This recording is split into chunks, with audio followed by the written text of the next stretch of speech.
Tabernacle Intermediate School here in Tabernacle, New Jersey. Our school is on the edge of the Pine Barrens, and I've been principal here for 13 years. The school has been here since 1934, so that means they'll be celebrating the 60th anniversary this year. I'd like to welcome you to Tabernacle and hope you enjoy your trip. Jersey's our state, full of excitement and fun. Of all of 50 is a very good one. So let's take a trip. Together we'll see some of the state sights and some history. We'll go up and down from High Point to Cape May, and all through the show we'll be able to say, no matter where we live or where our home may be, we're proud of our state. It's New Jersey!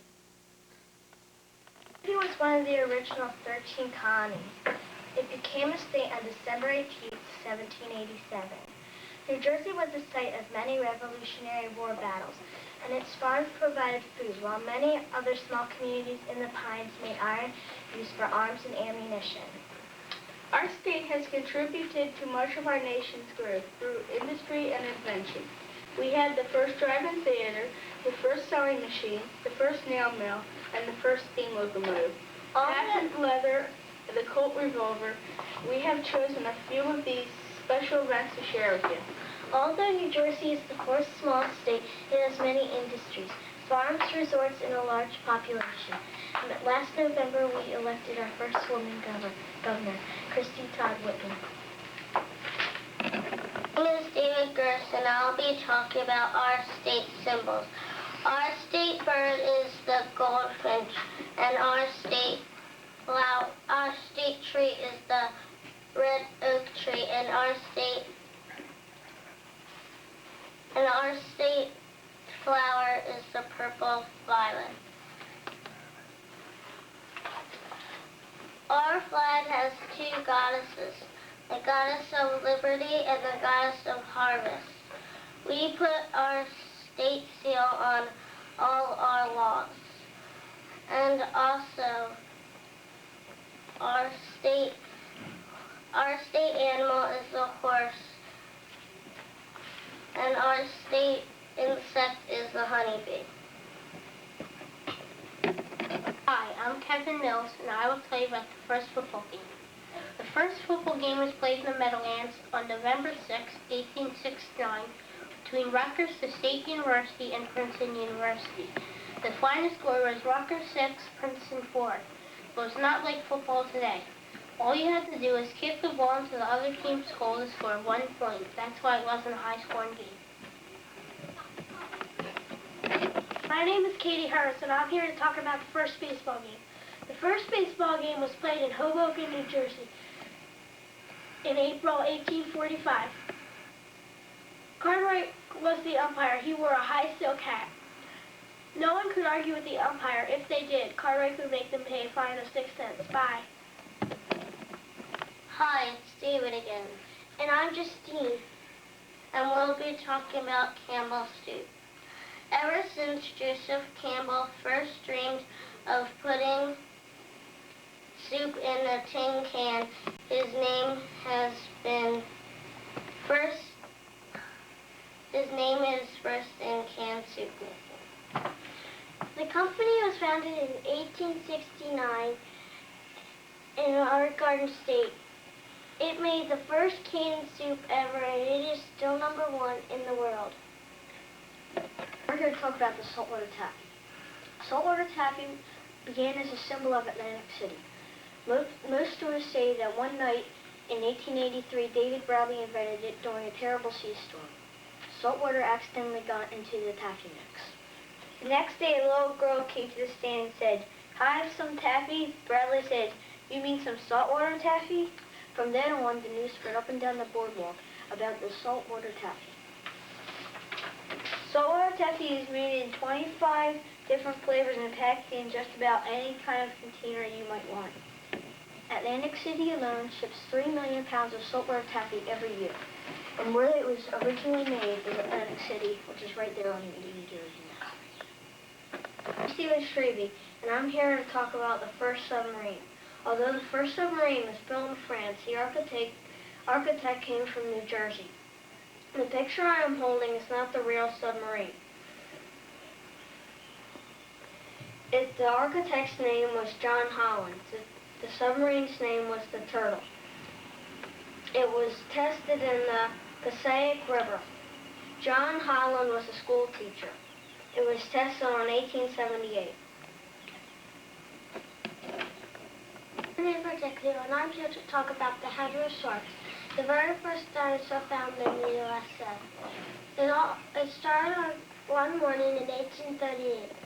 John S. Hopkins was digging in his backyard looking for clay and found a large stone. 20 years later, in 1858, Mr. William Parker Fock of the Academy of Natural Sciences was a guest at the Hopkins. After supper, Mr. Hopkins showed Mr. Fock the bone. They realized it was a dinosaur bone. They dug up the rest of the skeleton, and today is in the Academy of Natural Sciences in Philadelphia. The Hadrosaurus is named after Haddonfield, in which it was found. Here to talk about the SS Atlantis, the concrete ship.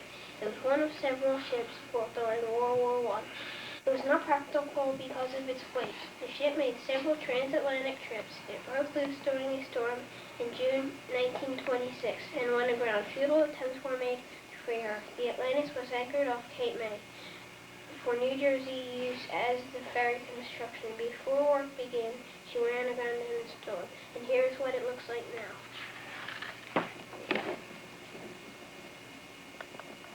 Do it again. And I'm Stephen Strebe. And we're here to talk about the New Jersey shark attack. What came to be known as the New Jersey shark attack began without warning one hot day during the summer of 1916 in the surf beach at Beach Haven. Charles Van State died after he was bitten by a large fish that was gray and 10 feet long, according to the human chain of bathers that rescued the bleeding swimmer. 5 days later, another swimmer was bitten at Spring Lake Resort north of Beach Haven. Charles Bruder also died. The shark then made its way upstream and then killed a 12-year-old boy at an inland creek far from the ocean. Hundreds of people lined the creek banks armed with rifles and shotguns. They fired at anything that could be a shark. 2 days after the Maton attack, a New York fisherman hooked an 8-foot white shark, the most dangerous kind of all. Shark attacks stopped after that. Miss Jill and I will be talking about the New Jersey minerals. Many minerals like iron, copper, lead, and zinc are found in New Jersey. Many minerals are unique and unusual, like the diabase trap rock.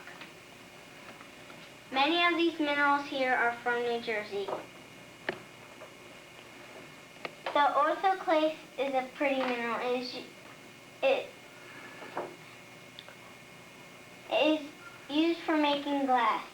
The graphite is used for lead in pencils and is also used for lubricant when it is mixed with oil. Marl was discovered around 1768. It is used for water softeners and fertilizer. These make the soil so fertile that New Jersey is called the Garden State. My name is Julian Lesneski, and I'm here to talk about Sunshine by the Seashore. New Jersey has 127 miles of ocean and beaches. There are more than 60 resort towns, and one of the famous places there is the Atlantic City Boardwalk. Some people go there for sunshine, and some people go there to gamble at casinos. The boardwalk is 60 feet wide and 5 miles long. As many as 300,000 people enjoy the boardwalk in a single day. My name is Justine, and I'm here to talk about the Miss America pageant. The Miss America pageant was first held in Atlantic City in 1921 at the end of summer season. It is held every year in September, and it became America's most famous beauty pageant. To talk about Indian Anne. Indian Anne, the daughter of Washington Tamar, the last chief of the Brotherton Indians. To stay in New Jersey, they had to be like the white men. They did not like this, so his tribe left New Jersey to New York to be with the Oneida Indians. After a few years, the chief became homesick and came back to New Jersey. In 1804, his daughter, Indian Anne, was born. She was famous for her pipe smoking and basket weaving. She died in 1894 and was buried in the church cemetery where Katie went to get the gravestone rubbing. If Indian Anne were still living today, she would be 190 years old. Bye. See you. I'm Kramer, and I'm here to talk about blueberries, the Native American fruit. In order for blueberries to grow, they must have acid soil. New Jersey, North Carolina, and Michigan are some of the states that grow blueberries. When they grow in the wild, the berries are very small. Elizabeth White of Whitesburg felt the wild blueberry could be improved. She asked the Pineys, residents of the Pine Barrens, to bring her the largest and best berries they found growing, and to mark the bushes where they were found. Over the years, the best strains were developed. In 1916, Miss White marketed the world's first cultivated berries. She also worked on improving the native cranberries and holly. New Jersey ranks second in the nation in the production of blueberries. The Indians of North America marked the beginning of the summer with the appearance of the first blueberries and preserved them for winter by drying them.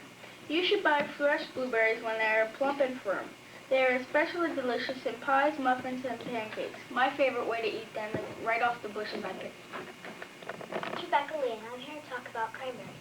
Cranberries are an important fruit crop in New Jersey. The Lenape Indians used the native red berries for food, medicine, and as a symbol of peace. My great-great-great-grandfathers were the first cranberry growers in New Jersey. My family still lives on that farm today.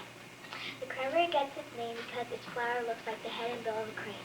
Growers flood their bogs to harvest their cranberries. The harvester moves through the water and loosens the berries from the vines. The berries are gathered with booms and loaded into trucks. Cranberries are sold as fresh fruit or made into juice or sauce. There is a lot of wildlife living in or around a cranberry farm. Cranberry farms share the same environmental benefits as other wetlands. We're here to talk about Woodrow Wilson and Grover Cleveland. Woodrow Wilson. Although Woodrow Wilson was not born in New Jersey, he became one of New Jersey's foremost citizens. He was born in Virginia in 1856. He was a scholar, a lawyer, and a teacher who became president of Princeton University in 1902 and governor of New Jersey in 1910. In 1912, he became elected president of the U.S. He was in office when the First World War began in 1914. The United States entered the war in February 1917. He was a great leader in peace and in war. After the war, he encouraged the nations of the world to form a League for Peace. Now that League for Peace is called the United Nations. Grover Cleveland. Grover Cleveland was born in Caldwell, New Jersey. He went to Princeton University in Princeton, New Jersey. His real name was Stephen, like mine. In 1881, Stephen was elected mayor of Buffalo, New York. And in 1882, he was elected governor of New York.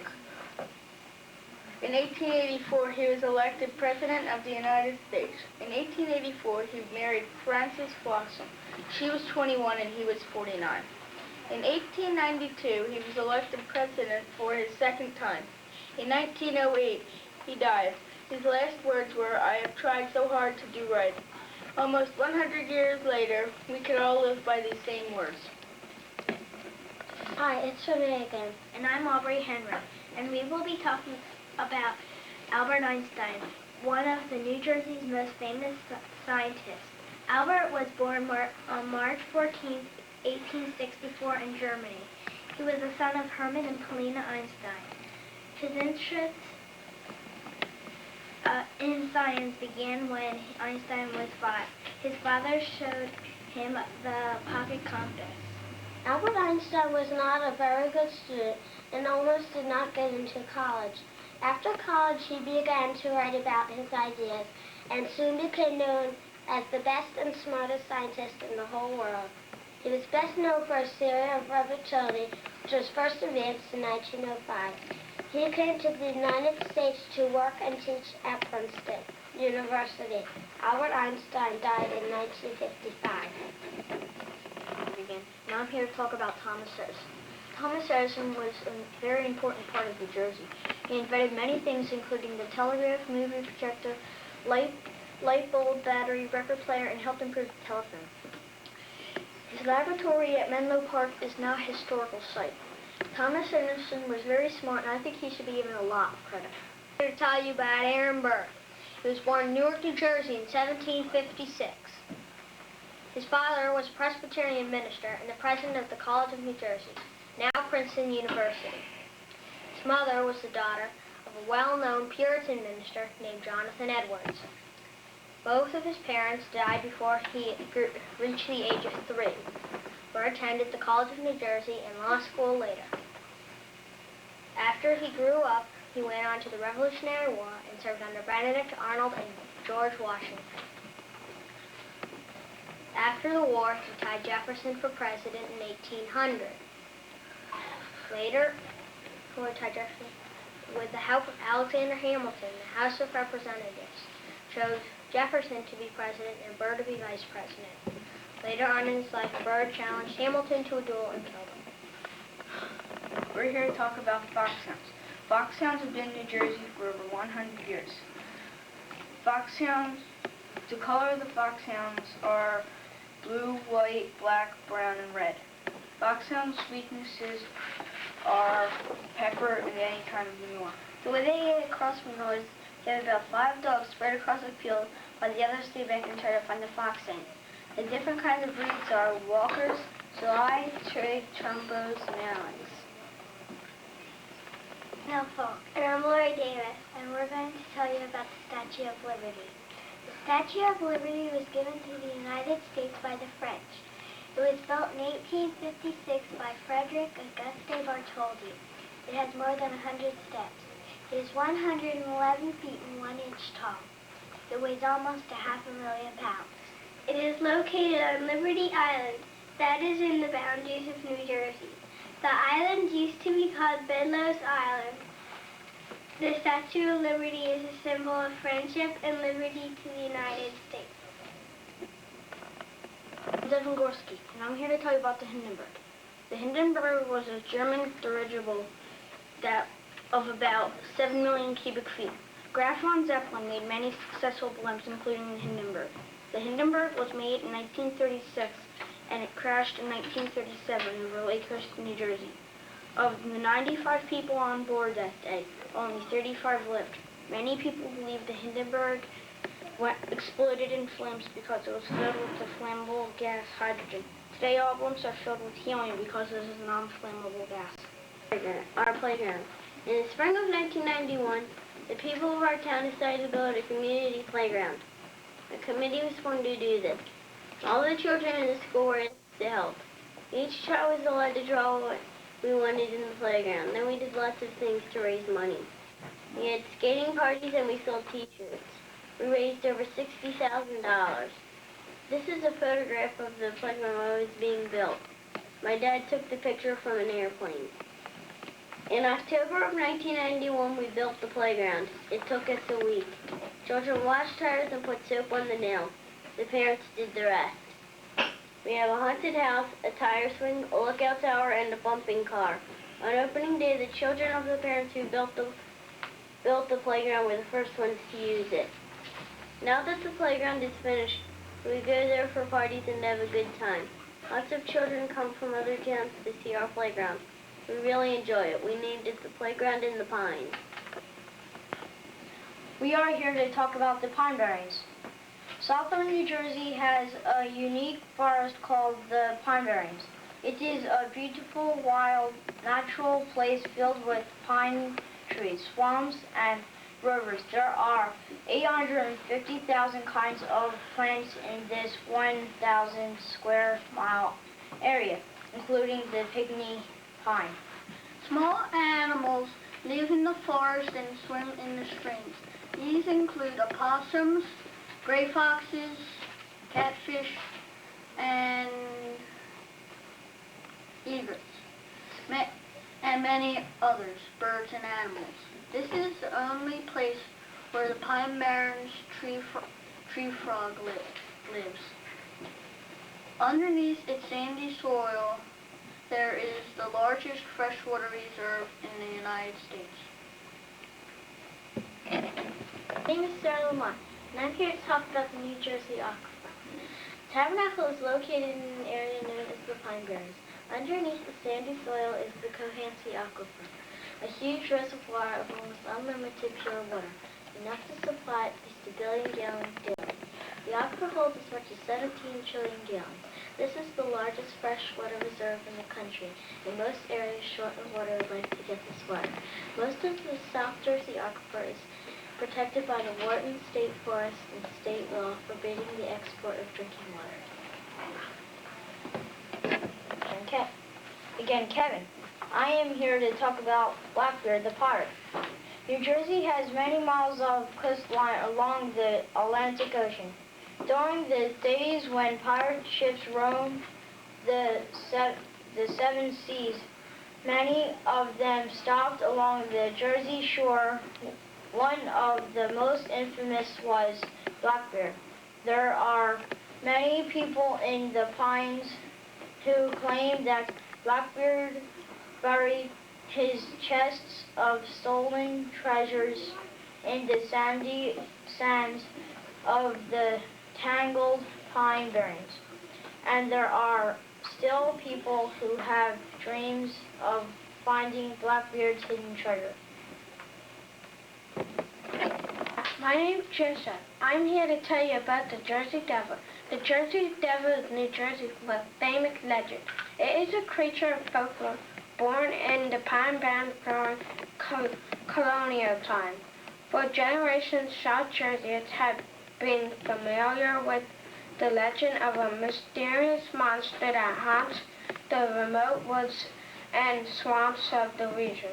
There are many stories of how the monster came to be, but the most popular one is that he is the 13th child of a 13th child. His mother, Mrs. Lee, cursed his birth, saying, "I am tired of children, and let it be a devil."